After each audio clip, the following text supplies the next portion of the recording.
वस्सलातु वस्सलामु अला सय्यिदिल अंबिया वल मुरसलीन व अला आलिहि व अस्हाबिहि अजमाइन। अम्मा बाद फ़अऊज़ु बिल्लाहि मिनश शैतानिर रजीम। बिस्मिल्लाहिर रहमानिर रहीम। इन्नमा यख्शल्लाह मिन इबादिहिल उलमा। सदक़ल्लाहु मौलानल अज़ीम। अस्सलातु वस्सलामु अलैका सय्यदी या रसूल अल्लाह व अला आलिका व अस्हाबिका सय्यदी या हबीब अल्लाह।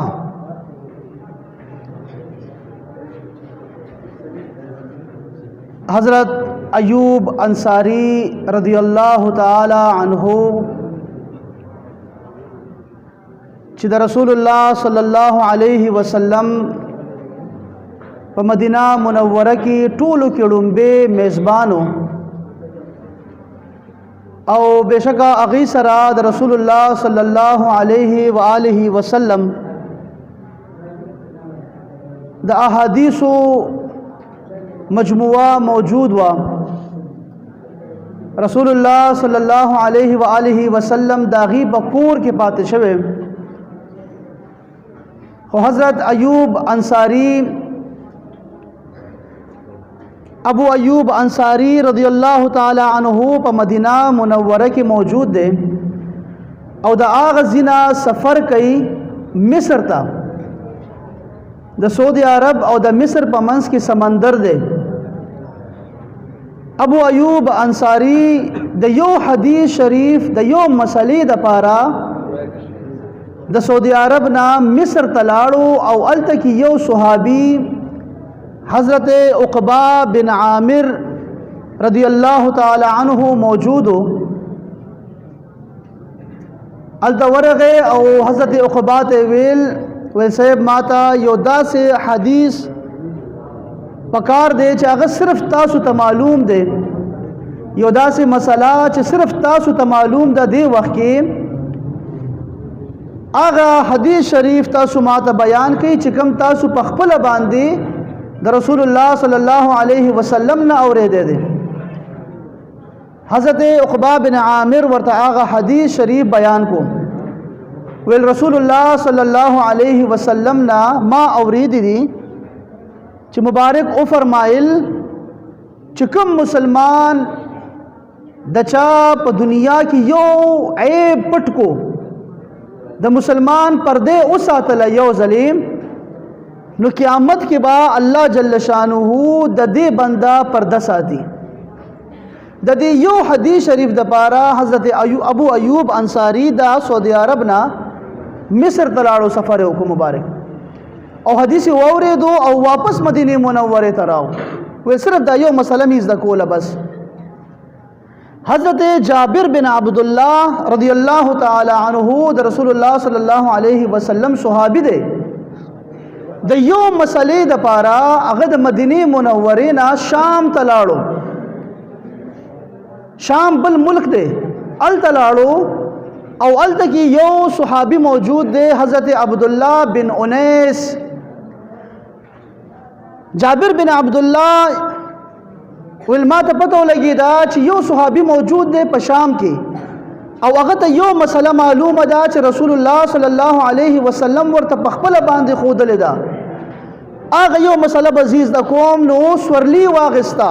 یو اوخي واغستو او بیا هغه اوخي تیار کو او بیا یو میاش مزل کو او شام ته راغو او بیا د عبد الله بن انیس څنګه را مخامخ شو ورته یو بل غاړه ورکا. ول خیر شه زمارورا ول یو مسله از د کولو د پاره راغم د مدینه منوره نه او ما ته معلومه ده چې تاسو ته معلومه ده اره ته بیان کوي چې واپس زم مدینه منوره ته. نو حضرت عبد الله بن انیس رضی الله تعالی عنہ ورته فرمایل چې رسول الله صلی الله علیه وسلم مونږ ته صحابه کرام ته بیان وکړو چې د قیامت ورځ نو دا بندگان با بربند لغړ الله جل شانه طرف ته راجم شي او د دې سنتونه بنی شوي غیر مختون بوي او دی با بے سر او سامان وي اس بم ور سره نه وي ویل دی با بهمن راضي یو ټکي واغست رسول الله بهمن صحابه کرامو وی مونږه عرض کو چې یا رسول الله بهمن څه مطلب دی ویل دا ټول بندگان با الله ج شانه تا دا سه راشي چې ور سره به اسم نوي بیا با الله جل شانه خطاب کی ویل هر یو کس تبا आवाज د نږدې نه معلومیږي صفا आवाज به ورته راځي الله جل شانه به فرمایي چې زه نن باچایم او نن به زه انصاف کوم یو دوزخی بم دوزخ ته نزي تر سوچ ما د جنتیانو بدل د دنانی اغسته او یو جنتی بم جنت ته نزي تر سوچ ما د دوزخی بدل تی نی اغسته کم چیله چې دا غیخ کرشته ده او بل چیله له دغه ورکه چې دا غیخ کر نشتا دا غی بدل بننز اخلم دا غینا صحابه کرامو وی مونږ ارزو کو چې یا رسول الله تاسو وایي چې بے سر او سامان بيو اس به مونږ سره ني بربند بيو نو څنګه به حساب او کتابي عدل بدل به څنګه کو قصاص به څنګه کیږي نو رسول الله صلی الله علیه وسلم فرمایل التب حساب او کتاب عدل او بدل د نیکو او د بدوي ظالم چې په مظلوم باندې ظلم کړي دي نو د ظالم د دې مظلوم د مددولو حساب او کتاب به شروع شي د ظالم چې کوم نیکي کړي دي دغه نیکي بدن اغستل کیږي او د مظلوم ته باور کړي کیږي او که ظلم زیات شو او د دې ظالم نیکي ختم شوي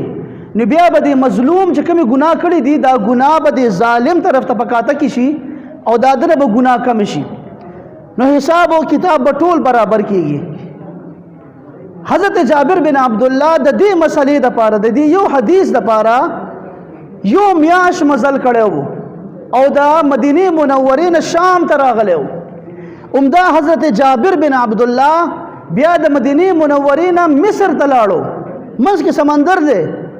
اول ته یو صحابي وو هغه ته یو داسې مسله معلوم وا چې د زمکه په سر باندې بل چاته معلومه نه وا هغه ته رسول الله صلی الله علیه وسلم خودلې وا جابر بن عبد الله التورغ مصر تا داغه نامه وا مسلمه بن مخلد چا د ورغو هغه والی وو گورنر د هغه د مصر حضرت جابر بن عبد الله په خپل سورلې باندې ناس کله ورنږدې شو څوکیدار ته ویل صاحب ته وایي چې جابر بن عبد الله د رسول الله صحابي راغلی دی نو هغه پاس چت نه وکته ویل راځي کنه صاحب دنه راځي کنه کسد را کوشما ویل تر کوشيګا او نس دنه درزم یو مسله دا چې کوم تاسو ته معلومه ده هغه مسله راته وخایي چې زه واپس مدینه منورې ته لاړ شم یو مسلې د پاره راغلم ویل هغه مسله صرف تا ته معلومه ده ویل بالکل ما ته معلومه ده رسول الله صلی الله علیه و آله وسلم فرمایل چې کوم مؤمن مسلمان د بل مسلمان ستر او ساتلو پرده او ساتلا دته به دومره ثواب ملاويږي لکه چې جاهلانو با د خپل لوریانې ظالمانو خپل لوریانې به ژوندې خخولې هغه لوریانو کې یو لور د بچکه د مرګ نه دومره ثواب به ته ملاويږي کچا د مؤمن مسلمان پرده او ساتلا ستر او ساتلو ولدا مسلې د کولو د پاره مدینه منورې نه مصر ته راغله دي جابر بن عبد الله او ماغزینا واپس بیا مدینه منورې ته راغله دا صحابه کرام چې کوم عمل کړي دي او دا دومره غټ غټ سفرونه کړي دي د مسلو د پاره د یو مسلې د پاره اصل کې دا تعلیم د رسول الله صلی الله علیه وسلم چې علم څومره اوچت شی دی علم څومره غټ فضیلت دی شان لري دا نن چې موږ ټول را جمع شوي یو دا سری لګې دي خوشاله دي او په دې باندې په میاشتو باندې موږ مهنت کړې دي په دې جماعت کې دا ټول د دې ماشومانو هغه علم دی دا غي شان د پاره د دې د دلاسې د پاره د دې د خوشاله د پاره د دې د عظمت کې هغه موږ اعتراف کړې دي دلته راغلی یو ناس ورته مبارکې د پاره را جمع شوي یو دا دید رسول الله صلی الله علیه وسلم نه زده کړي و چې علم ډېر اوچت شی دی. حضرت آدم علیه السلام ټولو کې لومبی پیغمبر دی او محمد رسول الله صلی الله علیه وسلم ټولو کې اخیری پیغمبر دی. د دواړو پیغمبرانو شان چې دی هغه د علم د وجې نه دی. حضرت آدم علیه السلام چې کله الله پیدا کو نو علم یې ورته وښودلو، الله پاک په خپله باندې علم یې وله ورکو آدم علیه السلام ته. او بیا فرشتو ته ویل فرشتو دا شیزونه دي د دې نومونه راته واخلئ. دا ډومبۍ سپاره کې الله پاک فرمایي ډومبۍ سپاره کې فرشتو ویل یا الله ستا شان ډېر اوچت دی، موږ له خو هغه څه راځي چې کوم تا موږ ته ښودلي دي، دا خو موږ له نه راځي. ویل بیا آدمه ته ورته د دې نومونه واله. آدم علیه السلام چې کله ورته خپل علم وښودلو نو الله جل شانه ټولو فرشتو ته حکم وکړو چې فرشتو ټول ورته په سجده باندې شي. نو فرشتې ټولې ورته په سجده باندې شو دې عالم ته حضرت آدم علیه السلام ته د علم په وجه باندې. دا ډومبۍ سپاره کې الله پاک فرمایي. او چې چا د عالم قدر ونه کو او د علم شان یې ونه منودو هغه څوک شو؟ هغه شیطان شو. شیطان ویل دی نه منم، عالم بے ادبی وکړه، ګستاخي وکړه. الله پاک ویل ذات مردود شوې وی شړلو د جنت نه وباسلو. دا د لومبۍ پیغمبر شان دی. او اخیری پیغمبر چې کله راغو او د نبوت اعلان حکم وشو چې نبوت عام کا نو لومبۍ حکم یې ورته څه ورکو؟ اقرا، سبق ووایا. اقرا لومبۍ سبق. زمونږ د هغه دین دی دا چې کوم دین مونږ منو د دې دین شروع د دې ټکي نه شوې ده. ګورې چې اقرا علم حاصل کړئ، ووایئ، قرآن مجید تلاوت وکړئ، حدیث شریف ووایئ، علم حاصل کړئ. نو د دې علم شان دومره اوچت دی. نن خو مونږ ستاسو دومره قدر وکړو چې مونږ تاسو له ګنټې روړې دي، تاسو ته مونږ نن مبارکې درکو. عالمان راغلي دي، خسته خسته نیکان خلک چې څونه مونږ ته معلوم او څونه مونږ راوستې شو هغه مونږ راولو دلته. دا خو زمونږ چې څومره وسو هغومره د دې عالمانو چې دا ټول کال سبق ویلی دی د دې په شان دپاره د دې د شان د اعتراف دپاره مونږ را جمع شوي یو. خو رسول الله صلی الله علیه وسلم اعلان وکړو د 5 انعامونو د عالم دپاره چې کوم سړی علم حاصلوي. او د علم نه مراد دا نه دی چې 9 کاله یا 8 کاله علم، نه. د کور کې ورته یو مسله را پیښه شوه، غسل یې کولو او غسل یو مسله ورته داسې شک کې شو او ویل چې زه استاد نه دا مسله د غسل معلوموم، د دې زکات را باندې فرض دی، د زکات مسله معلوموم. ته ورشه استاد نه تپوس وکړه چې مونږ نظر منو دی چې د نظر څه فیصله ده، مونږ عقیقه کول غواړو، د عقیقې څه مسله ده. استاد نه تپوس وکړه چې دا سړی د کور نه روزي نو دی د الله په لار کې دی تر څو چې دی واپس کور ته راغلی نه وي. د یو مسلې دپاره دا نه ده چې جومات کې ته موږ سره کلونه تېر کړه نو تا ته به دا شان میلاویږي. یو مسله دې زده کړه بس چې کور نه رووتې ته د الله په لار کې تر څو چې ته واپس کور ته نه راغلی. رسول الله صلی الله علیه وسلم 5 انعامونه د دې خلکو دپاره کړي دي. مبارک فرمایي لومبۍ انعام دا دی چې کوم سړی داسې لار باندې روان شو شروع یې کا چې هغه لاره کې علم حاصلېږي. علم دپاره جومات ته جمعې مانځله وختي راغو چې مسله به یو زده کړم، دا نن مسلو دا نه کېناستو چې یو مسله به زده کړم چې دی دا په لاره را روان شو چې علم حاصلوم. رسول الله صلی الله علیه وسلم فرمایي چې د علم لار باندې روان شو الله جل شانه به د جنت په لارو کې په یو لار باندې خامخا روانوي. دا لومبۍ انعام دی د ده. او بل فرمایي حدیث شریف کې چې دته به جنت لاره اسانه کم چې کوم سړی علم حاصلوي. مطلب دا دی چې مسلې زده کړي د اودس د تلاوت د مونځ خو جنتي بشي، جنت لاره به ورته اسانه کم. یو لومبۍ انعام خدا دی، دا صحیح حدیث شریف دی. بل دویم مونږه چې د نیکان خلک بنن راځي که نه ټولو له به لاس کولو، ټول ته به لاس ملاو، سه به دعا کوي راته د فلانې مسله ده د فلانې مسله ده دعا کوئ. ډېر ګناهګار یو بس دعا کوي چې الله مونږ وبخي. حاجیان ګورو، پیران ګورو، استادان ګورو، مور او پلار ته وایو چې مونږ دپاره د بخښنې دعا وکړه. دا ټولو انسانانو کې مؤمنانو کې دا عام ده. تر دې چې رسول الله صلی الله علیه وسلم چې کله حضرت عمر فاروق صاحب عمرې د پاره روان شو ویل ای زما وروره عمره زما د پاره دعا کوه پیغمبر وای عمر فاروق صاحب نو هر سړی دا غواړي چې زما د بخښنې لپاره د څوک دعا وکړي داسې دعا وکړي چې ما الله پاک وبخي رسول الله صلی الله علیه وسلم اعلان وکړو چې انعام دا دی چې کوم سړی علم حاصلوي چې کوم سړی علم حاصلوي د ځمکې او د اسمان چې څومره هم مخلوقات دي دا ټول به د ده دپاره د بخښنې دعا کوي ټول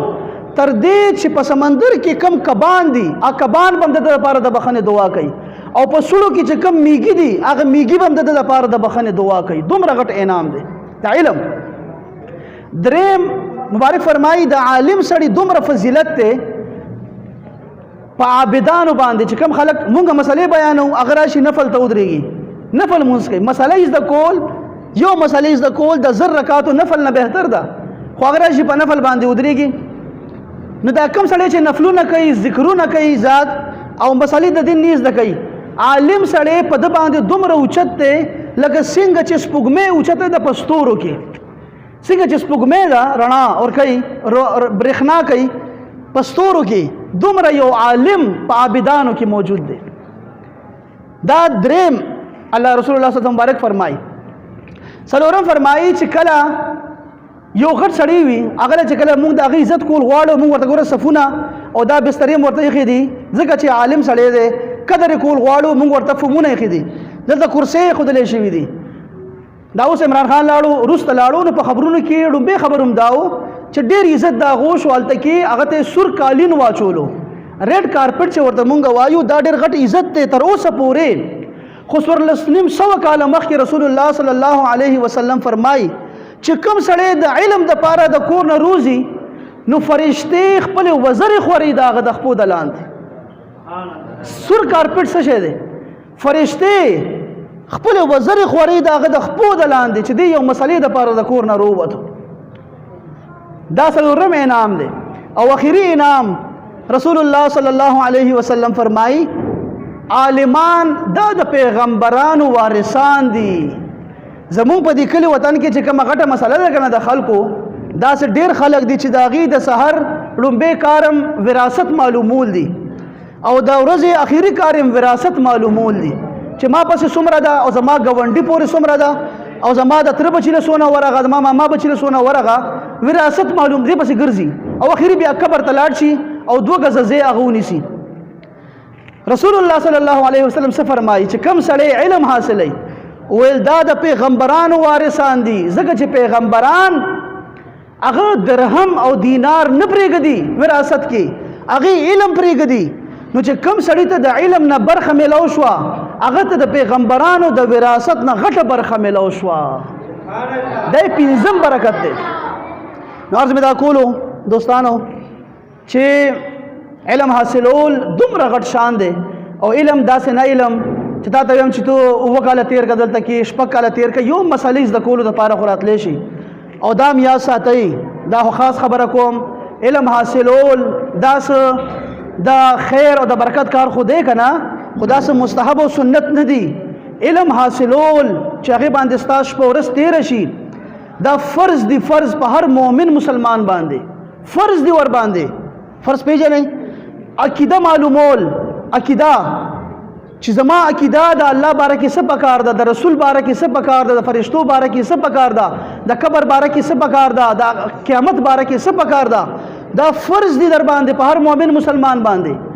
چې کم مسلمان مونځ کوي د مونځ مسلې فرض دی ور باندې چې هغې زده کړي د اودس مسلې فرض دی ور باندې د غسل مسلې ور باندې فرض دی چې زده کړي کم سړی چې مالدار دی د زکات مسلې ور باندې فرض دی چې زده کړي د حج مسلې زده کول ور باندې فرض دی او که روجه ور باندې راغه د روجې مسلې زده کول ور باندې فرض دی